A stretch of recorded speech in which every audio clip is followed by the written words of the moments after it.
Hello friends, welcome to Bhumika kitchen. ನಾನು ಭೂಮಿಕಾ ಸುದರ್ಶನ್.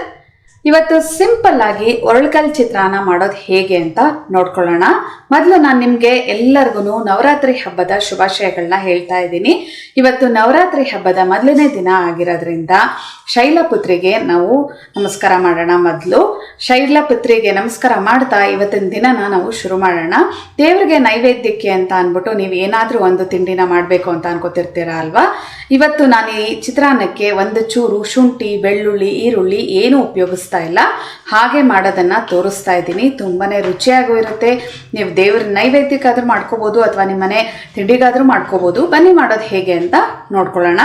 ಒಳಕಲ್ ಚಿತ್ರಾನ್ನ ಮಾಡೋಕ್ಕೆ ಮೊದಲೆಲ್ಲ ಒಳಕಲ್ಲಲ್ಲಿ ಹಾಕೊಂಡು ರುಬ್ತಿದ್ರು. ಇವಾಗ ಒಳಕಲ್ ಬದಲು ಮಿಕ್ಸರಲ್ಲಿ ಹಾಕೊಳ್ತಾ ಇದ್ದೀನಿ. 4 ಬ್ಯಾಡಗಿ ಮೆಣಸಿನ್ಕಾಯಿ ಅಥವಾ ನಿಮ್ಮ ಖಾರಕ್ಕೆ ತಕ್ಕಷ್ಟು ನೋಡ್ಬಿಟ್ಟು ಹಾಕೊಳ್ಳಿ. 1 ಚಿಟಿಕೆ ಇಂಗು ಹಾಕೋದ್ರಿಂದನೇ ಒಂದು ಒಳ್ಳೆ ಘಮ ಬರೋದು. ಜೀರಿಗೆ ಅರ್ಧ ಟೀ ಸ್ಪೂನ್, ಹಸಿ ತೆಂಗಿನ ತುರಿ 1/4 ಕಪ್ಪು, ಬೆಲ್ಲ 1 ಟೀ ಸ್ಪೂನ್ ಪುಡಿ ಮಾಡ್ಕೊಂಡಿರೋದು, ಹುಣಸೆ ಹಣ್ಣು 1 ಗೋಲಿ ಗಾತ್ರದ್ದು, ಕೊತ್ತಂಬರಿ ಸೊಪ್ಪು ಒಂದು ಚೂರು ಹಾಕೊಳ್ಳಿ, ಕರ್ಬೇವಿನ ಸೊಪ್ಪು 1 ಗರಿ. ಇವಾಗ ಇದನ್ನ ಹಾಗೆ ತರ್ತರಿಯಾಗಿ ರುಬ್ಕೋಬೇಕು. ತರ್ತರಿಯಾಗಿ ರುಬ್ಕೊಂಡಿದ್ದೀನಿ. ಇದಕ್ಕೆ ನೀರು ಹಾಕಬಾರ್ದು, ಹಾಗೆ ರುಬ್ಕೋಬೇಕು. ಆವಾಗಲೇ ನಿಮಗೆ ಚಿತ್ರಾನ್ನ ಒಂದು ಒಳ್ಳೆ ರುಚಿ ಬರೋದು. ಇದನ್ನ ಪಕ್ಕ ಎತ್ತಿಟ್ಕೊಂಡು ಒಗ್ಗರಣೆ ಹಾಕೊಳ್ಳೋಣ. ಸ್ಟವ್ ಆನ್ ಮಾಡಿಕೊಂಡು ಬಾಣಲೆ ಒಳಗಡೆ 3 ಟೇಬಲ್ ಸ್ಪೂನ್ ಎಣ್ಣೆ ಹಾಕೊಂಡಿದ್ದೀನಿ. ಎಣ್ಣೆ ಒಂಚೂರು ಚೆನ್ನಾಗಿ ಬಿಸಿ ಆಗ್ತಿದೆ. ಹಾಗೆ 2 ಟೇಬಲ್ ಸ್ಪೂನ್ ಕಡಲೆಕಾಯಿ ಬೀಜ. ಮೊದಲು ಕಡಲೆಕಾಯಿ ಬೀಜನ ಚೆನ್ನಾಗಿ ರೋಸ್ಟ್ ಮಾಡ್ಕೊಂಡ್ಬಿಡ್ತೀನಿ. ಕಡಲೆಕಾಯಿ ಬೀಜ ಚೆನ್ನಾಗಿ ರೋಸ್ಟ್ ಆಗ್ತಿದೆ. ಹಾಗೆ ಸಾಸಿವೆ, ಕಡಲೆಬೇಳೆ, ಉದ್ದಿನಬೇಳೆ, ಜೀರಿಗೆ ಎಲ್ಲ ಸ್ವಲ್ಪ ಹಾಕೊಳ್ಳೋಣ. ಇದಕ್ಕೆ ಇನ್ನೇನು ಹಾಕ್ತಾ ಇರೋದ್ರಿಂದ ಕಡಲೆಬೇಳೆ, ಉದ್ದಿನಬೇಳೆ ಒಂದು ಸ್ವಲ್ಪ ಜಾಸ್ತಿನೇ ಹಾಕೊಳ್ಳಿ. ಅವಾಗ ಕಟುಮ್ ಅಂತ ಬಾಯಿಗೆ ಸಿಗ್ತಾ ಇದ್ರೆ ತುಂಬಾನೇ ಚೆನ್ನಾಗಿರುತ್ತೆ. ಇಲ್ಲ ಕಡಲೆಬೇಳೆ, ಉದ್ದಿನಬೇಳೆ ತಿನ್ನೋಕ್ಕಾಗೋದಿಲ್ಲ ಅಂತ ಅಂದವರು ನಿಮಗೆ ಬೇಕಾದಷ್ಟು ನೋಡ್ಬಿಟ್ಟು ಹಾಕೊಳ್ಳಿ. ಇದು ಎಲ್ಲ ಚೆನ್ನಾಗಿ ಫ್ರೈ ಆಗಲಿ. ಸಾಸಿವೆ ಚೆನ್ನಾಗಿ ಸಿಡಿಯೋದಕ್ಕೆ ಶುರು ಆಗಲಿ. ಎಲ್ಲ ಚೆನ್ನಾಗಿ ಫ್ರೈ ಆಗಿದೆ.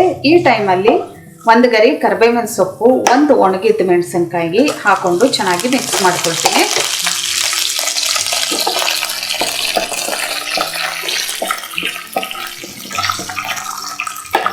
ಜೊತೆಯಲ್ಲೇ 1/4 ಟೀ ಸ್ಪೂನ್ ಅಷ್ಟು ಅರಿಶಿನ, ರುಬ್ಬಿಟ್ಕೊಂಡಿರೋ ಅಂಥ ಮಿಶ್ರಣ. ಈ ಮಿಶ್ರಣನ ಲೋ ಫ್ಲೇಮಲ್ಲೇ ಫ್ರೈ ಮಾಡ್ಕೊಳ್ಳೋಣ. ಅದ್ರ ಹಸಿ ಘಮ ಎಲ್ಲ ಹೋಗಬೇಕು, ಜೀರಿಗೆದೆಲ್ಲ. ಈ ಒಗ್ಗರಣೆ ಜೊತೆ ಚೆನ್ನಾಗಿ ಮಿಕ್ಸ್ ಆಗೋ ಥರ ಮಿಕ್ಸ್ ಮಾಡ್ಕೊಳ್ತೀನಿ. ಲೋ ಫ್ಲೇಮಲ್ಲೇ ಮಿಕ್ಸ್ ಮಾಡ್ತಾ ಇದ್ದೀನಿ. ಒಳ್ಳೆ ಘಮ ಬರ್ತಾ ಇದೆ. ಇದಕ್ಕೆ ಇವಾಗಲೇ ರುಚಿಗೆ ಎಷ್ಟು ಬೇಕೋ ಅಷ್ಟು ಒಗ್ಗರಣೆಗೆ ಉಪ್ಪು ಹಾಕೊಳ್ತೀನಿ. ಅನ್ನ ಮಾಡಬೇಕಾದ್ರೆ ಉಪ್ಪು ಹಾಕೊಂಡಿದ್ದೆ ನಾನು. ಎಲ್ಲ ಒಂದ್ಸಲ ಚೆನ್ನಾಗಿ ಈ ಥರ ಮಿಕ್ಸ್ ಮಾಡ್ಕೊಂಡು ಈ ಮಸಾಲೆನೆಲ್ಲ ಫ್ರೈ ಮಾಡ್ಕೊಳ್ತೀನಿ ಚೆನ್ನಾಗಿ. ಒಳ್ಳೆ ಘಮ ಬರ್ತಾ ಇದೆ. ಎಲ್ಲ ಚೆನ್ನಾಗಿ ನಿಮಗೆ ಫ್ರೈ ಆಗಿದೆ. ಈಗ ಸ್ಟವ್ ಆಫ್ ಮಾಡ್ತಾ ಇದ್ದೀನಿ. ಆಫ್ ಮಾಡಿಬಿಟ್ಟು ಇವಾಗ 1 ಕಪ್ ಅಷ್ಟು ಅಂದರೆ 1/4 kg ಅಷ್ಟು ಅಕ್ಕಿಯಲ್ಲಿ ಅನ್ನ ಮಾಡ್ಕೊಂಡಿದ್ದೀನಿ. ಇದನ್ನು ಹಾಕ್ಕೊಂಡು ಎಲ್ಲ ಮಿಕ್ಸ್ ಮಾಡ್ಕೊಳ್ತೀನಿ. ಫಸ್ಟು ಸ್ಪ್ಯಾಚುಲಾದಲ್ಲಿ ಒಂದ್ಸಲ ಮಿಕ್ಸ್ ಮಾಡ್ಕೊಂಡ್ಬಿಡ್ತೀನಿ. ಇದು ಮುಟ್ಟೋಷ್ಟು ಬಿಸಿ ಆಗ್ತಿದೆ. ಹಾಗೆ ಕೈಯಲ್ಲಿ ಚೆನ್ನಾಗಿ ಮಿಕ್ಸ್ ಮಾಡ್ಕೊಳ್ತೀನಿ. ಆವಾಗಲೇ ನನಗೆ ಈವನ್ ಆಗಿ ಮಿಕ್ಸ್ ಆಗಿದೆಯೋ ಇಲ್ವೋ ಅಂತ ಗೊತ್ತಾಗೋದು. ಮೊಚ್ಚ ಕೈಯಲ್ಲಿ ಎಲ್ಲ ಒಂದ್ಸಲ ಮಿಕ್ಸ್ ಮಾಡ್ಕೊಳ್ತಿದ್ದೆ. ಹಾಗೆ ಕೊನೆಯಲ್ಲಿ ಟೇಸ್ಟ್ ನೋಡಿದೆ ಪರ್ಫೆಕ್ಟ್ ಆಗಿದೆ. ಒಂಚೂರು ಕೊತ್ತಂಬರಿ ಸೊಪ್ಪು ಹಾಕ್ಕೊಂಡು ಕೈಯಲ್ಲಿ ಒಂದ್ಸಲ ಕ್ಲೀನಾಗಿ ಹೊಂದಿಸ್ಕೊಂಡ್ಬಿಡ್ತೀನಿ. ಆವಾಗ ಕ್ಲೀನಾಗಿ ಚಿತ್ರಾನ್ನ ಚೆನ್ನಾಗಿ ಮಿಕ್ಸ್ ಆಗುತ್ತೆ. ಒಂಚೂರು ಏನು ಮುದ್ದೆ ಇಲ್ಲದೆ ಹಾಗೆ ನೋಡಿ. ಈ ಥರ ಎಲ್ಲ ಚೆನ್ನಾಗಿ ಮಿಕ್ಸ್ ಮಾಡ್ಕೋಬೇಕು. ಕೈಯಲ್ಲಿ ಎಲ್ಲ ಚೆನ್ನಾಗಿ ಮಿಕ್ಸ್ ಮಾಡ್ಕೊಂಡಿದ್ದೀನಿ ನೋಡಿ. ನವರಾತ್ರಿ ಹಬ್ಬ ಶುರು ಆಯಿತು. ಇವತ್ತು ಮೊದಲನೇ ದಿನ ಆಗಿರೋದ್ರಿಂದ ಎಲ್ಲರೂ ನವರಾತ್ರಿಗೆ ಪ್ರಸಾದ ಏನು ಮಾಡೋದು ಅಂತ ಯೋಚನೆ ಮಾಡ್ತಿರ್ತೀರ ಅಲ್ವಾ.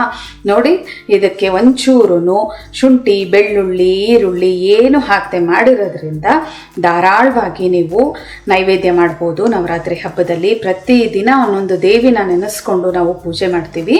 ಇವತ್ತು ಶೈಲಪುತ್ರಿನ ಪೂಜೆ ಮಾಡ್ತಾ ಇವತ್ತಿನ ದಿನನ ನಾವು ಶುರು ಮಾಡ್ತೀವಿ. ಚಿತ್ರಾನ್ನ ರೆಡಿ ಇದೆ. ಬಿಸಿ ಬಿಸಿ ಒರಳುಕಲ್ಲಿನ ಚಿತ್ರಾನ್ನ ರೆಡಿ ಇದೆ ನೋಡಿ. ನಿಮ್ಮನೆಯಲ್ಲೂ ಒಂದ್ಸಲ ಮಾಡಿ ಹೇಗಿದೆ ಅಂತ ಕಮೆಂಟ್ ಬಾಕ್ಸಲ್ಲಿ ತಿಳಿಸಿ. ಇವತ್ತಿನ ಈ ರೆಸಿಪಿ ನಿಮ್ಗೆ ಇಷ್ಟ ಆದರೆ ಲೈಕ್ ಮಾಡಿ, ಶೇರ್ ಮಾಡಿ. ಯಾರೆಲ್ಲ ಇನ್ನೂ ಭೂಮಿಕಾಸ್ ಕಿಚನ್ಗೆ ಸಬ್ಸ್ಕ್ರೈಬ್ ಆಗಿಲ್ಲ ದಯವಿಟ್ಟು ಸಬ್ಸ್ಕ್ರೈಬ್ ಆಗಿ. Thanks for watching.